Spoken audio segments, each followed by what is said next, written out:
আজকের গল্প কারাদণ্ড। আমি বাবলু আপনাদের গল্প শোনাচ্ছি।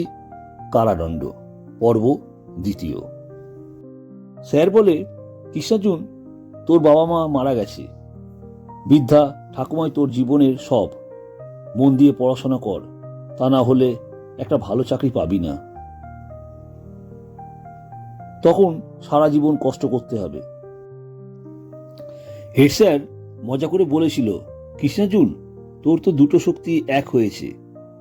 ভগবান শ্রীকৃষ্ণ আর সর্বশক্তিমান যোদ্ধা অর্জুন একসাথে মিলেমিশে হয়েছে কৃষ্ণার্জুন। তাই ইচ্ছা করলে সব যুদ্ধে তুই অনায়াসে জিততে পারিস। তারপর থেকে কৃষ্ণার্জুন মন দিয়ে পড়াশোনা শুরু করে। একদিন উচ্চ মাধ্যমিকে স্কুলের টপার হয়ে পরীক্ষায় পাশ করে। তারপর কয়েকটা বছর কেটে যায়। ব্যাংকে চাকরি পায় ও বাড়ির কাছে একটা ব্যাংকে পোস্টিং হয়। বেশ কয়েকটা বছর পর কৃষ্ণার্জুনের সঙ্গে ব্যাংকে টাকা তুলতে আসা একটা মেয়ে শুভশ্রীর সঙ্গে আলাপ হয়। বেশ কয়েক মাস আপনি আগে সম্বোধন করে কথাবার্তা ভালোই হচ্ছিল।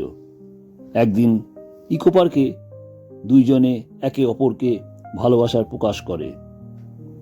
শুভশ্রী এবারে উচ্চ মাধ্যমিক পাশ করেছে। কৃষ্ণার্জুন ঠাকুমাকে শুভশ্রীর ব্যাপারটা জানানোর পর ঠাকুমা শুভশ্রীদের বাড়ি যাওয়ার জন্য এত ব্যতিব্যস্ত হয়ে উঠল, বাধ্য হয়ে শুভশ্রী নিজের বাড়িতে মাকে সব ঘটনা খুলে বলে।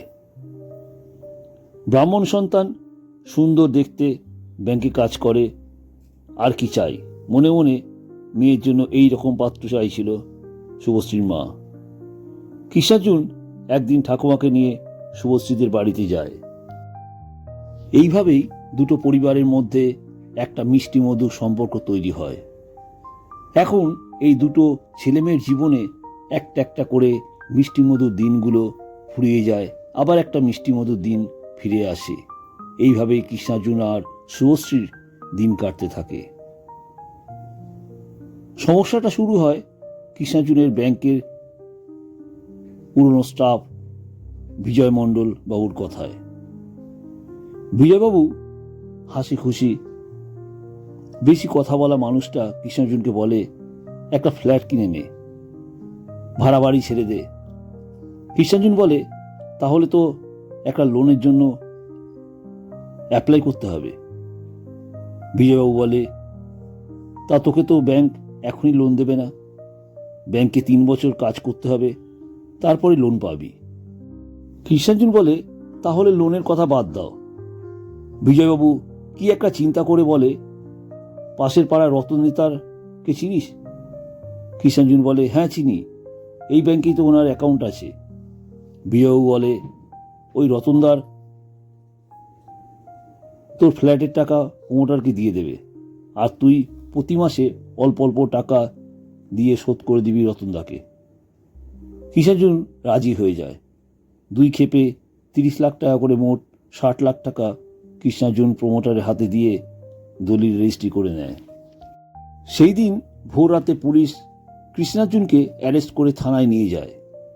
কোর্ট আদালতে কৃষ্ণার্জুনকে তুললে বুঝতে পারে কৃষ্ণার্জুন 3 কোটি টাকা ব্যাংক থেকে 5 দিন আগে চুরি করেছে। ফ্ল্যাট কেনার টাকা কৃষ্ণার্জুন কোথায় পেয়েছে আদালত জানতে চায়। কৃষ্ণার্জুন বলে, এই 60 লাখ টাকা নেতা রতন পাল দিয়েছে, কিন্তু নেতা রতন পাল তা অস্বীকার করে, বলে সে কাউকে কোনো টাকা দেয়নি। কৃষ্ণার্জুন বলে, বিজয়দার প্রমাণ আছে, কিন্তু বিজয়বাবু বলে, কৃষ্ণার্জুনকে ছোট ভাই মনে করি। কিছুদিন যাবৎ কৃষ্ণার্জুন বাজে নেশার সঙ্গে যুক্ত ছিল, শুনেছিলাম। বারণও করেছি অনেকবার। টাকা ধার চাইতো, বলতো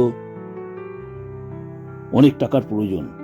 শেষ পর্যন্ত কৃষ্ণার্জুন ব্যাংক থেকে টাকা সরাবে ভাবা যায় না। ব্যাংক ম্যানেজার বীরেন চৌধুরী বলে, দিন 5 হলো লোকাল থানায় একটা এফআইআর করি। সন্দেহ হয় কৃষ্ণার্জুনকে। মোট 3 কোটি টাকা চুরি হয়, 60 লক্ষ টাকার হিসাব ছাড়া কিছুই পাওয়া যায়নি। কৃষ্ণার্জুনের পক্ষে উকিল অনেক যুক্তি দেখালেও তা ধোপে টেকে না। 2 বছর জেল হয়, ব্যাংকের চাকরি চলে যায়। ব্যাংকে যে কটা জমানো টাকা ছিল তাও পাওয়া যাবে না। সবাই চুপ করে ঘটনাটা শোনে। সুমনবাবু বলে, এ তো ভারী অন্যায় কাজ, বিনা দোষে এত বড় সাজা। কিন্তু কৃষ্ণার্জুন, তুমি এত ঠান্ডা মেজাজে আছো কি করে? কৃষ্ণার্জুন বলে, মাথা গরম করে কোনো লাভ হবে না বলে। এখন কাঁদতে ভালো লাগে না, বসে বসে শুধু ভাবি। সুমনবাবু ভালোই বুঝতে পারে প্রলয় আসছে, এ ছেলে ছেড়ে দেবার পাত্র না। মুখে বলে, কয়েকটা দিন অপেক্ষা করো। কৃষ্ণার্জুন বলে, আমার সময় এখনো আসেনি।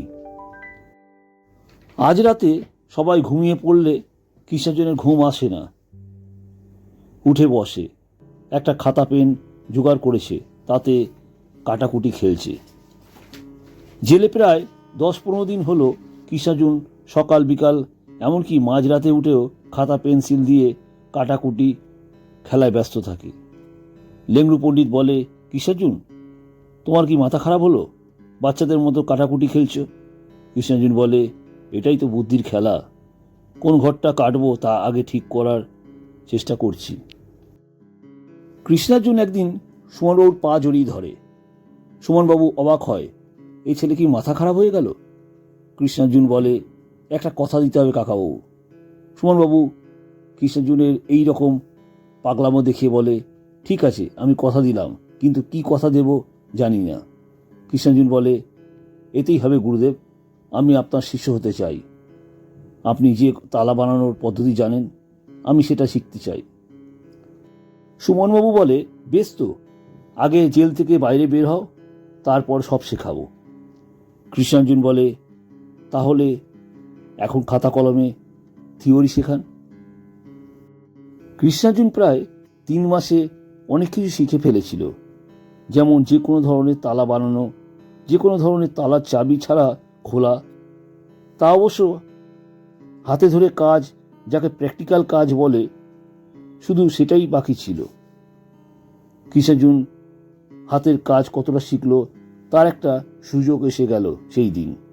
15ই আগস্টের কয়েকদিন আগে একটা সমস্যা হয়। অফিসের একটা আলমারির চাবি পাওয়া যাচ্ছে না। কৃষ্ণার্জুন একমাত্র অফিসে যখন তখন যাতায়াত করার পারমিশন ছিল। আলমারির খবরটা শোনার পর কৃষ্ণার্জুন বলে, স্যার, লকারটা খোলার চেষ্টা করব? অফিসার বলে, দেখো যদি পারো, কিন্তু লকটা ভেঙে যেন না যায় সেটা দেখো। একটা শক্ত ধাতব জাতীয় কিছু জিনিস দিয়ে লকটা খুলে দেয়। মিনিট 5 সময় লেগেছিল। সুমনবাবুর খবরটা শুনে কৃষ্ণার্জুনের কাঁধে হাত দিয়ে বলেছিল, কৃষ্ণার্জুন, তুমি পাশ করে গেছো। এই গুণটা আবার কোনো খারাপ কাজে লাগিয়ে নিজের বিপদ ডেকে এনো না। হ্যাঁ, ভালো কথা, গুরু দক্ষিণাটা বাকি রইল, ঠিক সময় চেয়ে নেব। সুমনবাবুর শেষের কথাটা কৃষ্ণার্জুনের মাথায় ঢুকে যায়। এই গুণটা আবার কোনো খারাপ কাজে লাগিয়ে নিজের বিপদ ডেকে এনেও না। কৃষ্ণার্জুনের স্কুলের বাংলা স্যারের কথা মনে পড়ে। কবিতার একটা লাইন অনেকবার বলতো ছাত্রদের বোঝানোর জন্য, যেখানে দেখিবে ছাই উড়াইয়া দেখিবে তাই, পাইলেও পাইতে পারো অমূল্য রতন। লেংড়ু পণ্ডিতের প্রতিবন্ধী ক্র্যাচ নিয়ে কৃষ্ণার্জুন এক পায়ে যেভাবে হাঁটা শিখেছে তা দেখে যে কোনো অচেনা মানুষ এক কথায় বলতে পারে কৃষ্ণার্জুন একটা প্রতিবন্ধী মানুষ। জেলে থাকাকালীন কৃষ্ণার্জুন ইলেকট্রিকের কাজ, ফার্নিচারের কাজ খুব ভালোভাবে করতে পারত। আগামীকাল বাবু বোস, কালু দত্ত, পিন্টু সাহা ও সুমনবাবুরা 12 মাসের সাজা শেষ হয়। জেল থেকে বেরাবার আগে সবার চোখে জল এসে যায়। কৃষ্ণার্জুনকে জড়িয়ে ধরে, সবার বাড়ির ঠিকানা লিখে দেয়, বলে জেল থেকে ছাড়া পাওয়ার পর কৃষ্ণার্জুন যেন দেখা করে। তাছাড়া হাওড়ায় অনেক ছোট বড় কোম্পানি আছে, কৃষ্ণার্জুন চাইলে সুমনবাবু একটা কাজ জোগাড় করে দিতে পারে। নমস্কার, আমার গল্প আপনাদের কেমন লাগছে জানাবেন। এই গল্পের পরবর্তী অংশ শুনতে চান তাহলে অবশ্যই এই ভিডিওটিকে একটা লাইক দিয়ে গল্পের ডায়েরি চ্যানেলটিকে সাবস্ক্রাইব করে পাশে থাকা বেল আইকনটি ক্লিক করবেন। যখনই আমি কোনো নতুন ভিডিও আপলোড করব সবার আগে আপনাদের কাছে নোটিফিকেশন পৌঁছে যাবে। আপনাদের মূল্যবান সময় আমাকে দেবার জন্য অনেক ধন্যবাদ।